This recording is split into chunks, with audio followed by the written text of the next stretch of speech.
It was the first Nazi concentration camp, and its horrors set the stage for the atrocities that followed. And here's what you need to know about Dachau. So, the way the story goes, in March 1933, just weeks after Adolf Hitler became Chancellor of Germany, the first Nazi concentration camp was established in Dachau, which is a small town near Munich in the region of Bavaria. Initially, it was created to imprison political opponents of the Nazi regime. Dachau did become the prototype for the horrific concentration camps that would follow all throughout Europe. And over the next 12 years, Dachau would imprison tens of thousands, with its horrors continuing until the camp's liberation in 1945. The camp was originally meant to hold political dissidents, particularly communists and socialists, trade unionists, anyone who opposed the Nazi government. And at the time, the camp was a symbol of the Nazis' increasing control over Germany, a place where those who dared to speak out could be silenced and erased from society. And by 1938, Dachau had expanded into a massive complex where prisoners were subjected to forced labor, medical experimentation, and brutal physical abuse. Dachau also marked the beginning of the systematic use of concentration camps across Nazi-occupied Europe. It was here that the first experiments with concentration camp architecture was tested, and the design of the camp would influence the construction of others, like Buchenwald and Auschwitz, and others that would become infamous for their own brutalities. The horrors of Dachau were not limited to the physical conditions. Psychological torture was just as rampant.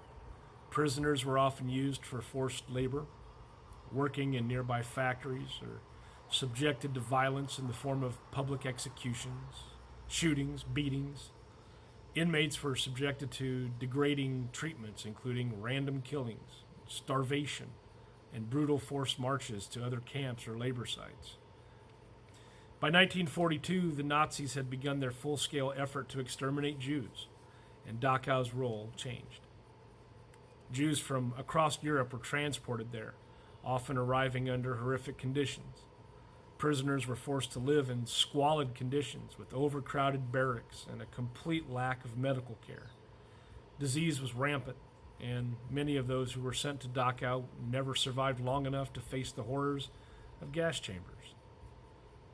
One of the most chilling aspects of Dachau was the role it played in Nazi medical experimentation. Prisoners were subjected to inhumane experiments, including forced sterilization, testing of pharmaceuticals, and the infamous hypothermia experiments where prisoners were immersed in freezing water to study the effects of extreme cold on the human body. The doctors responsible for these experiments were working under the premise that they were advancing medical knowledge, but in reality, they were conducting unspeakable tortures on innocent people. As Allied forces advanced throughout Europe in 1945, they discovered the full extent of the atrocities that had been occurring at Dachau. In late April of 1945, U.S. forces liberated the camp, and what they found was staggering. Thousands of bodies piled up in mass graves, the skeletal remains of those who had perished from disease, starvation, and violence. The camp, which had originally held political prisoners, was now a site of unspeakable suffering for tens of thousands of people. The liberation of Dachau is a haunting chapter in World War II history, with stories of the survivors, those who were liberated from the camp, serve as a stark reminder of the brutality of the Holocaust and the millions who lost their lives under the control of the Nazis.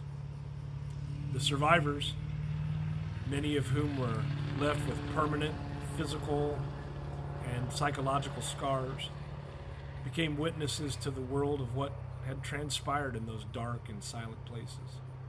Even after the war, Dachau remained an important site in the history of the Holocaust. Its survivors helped to shape their stories and educate future generations about the horrors of Nazi rule. The camp eventually became a memorial to the victims of the Holocaust, with an exhibition and cemetery to honor those who died there. The legacy of Dachau serves as a stark reminder of the depths of human cruelty, but also of the resilience of the human spirit. Why does Dachau matter? Dachau's story matters because it represents the terrifying and systemic way that the Nazis used concentration camps to control, dehumanize, and exterminate millions of people.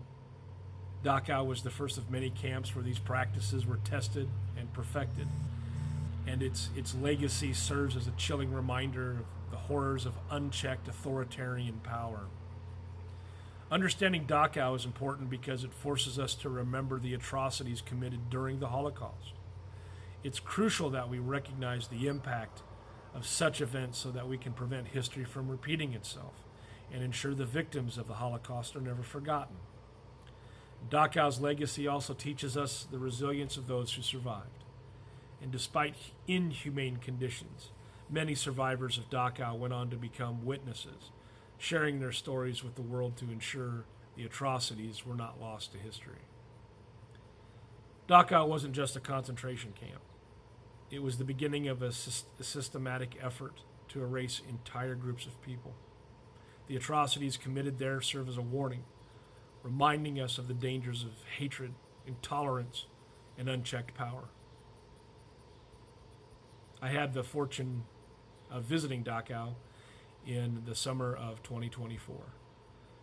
And while I visited the barracks and the crematorium and the chambers and the shrines and the museum, the one thing that I took away from the place is the pain. It is a pain that you can feel when you walk the grounds. And it's haunting. If you feel like this was an important message tonight and it informed you about the horrors of Dachau, like, comment, follow, share, and I'll continue more things that you should know by being alive. Because knowing the history of Dachau helps us understand the importance of standing against oppression and ensuring that we never have to forget the past. Thanks for watching.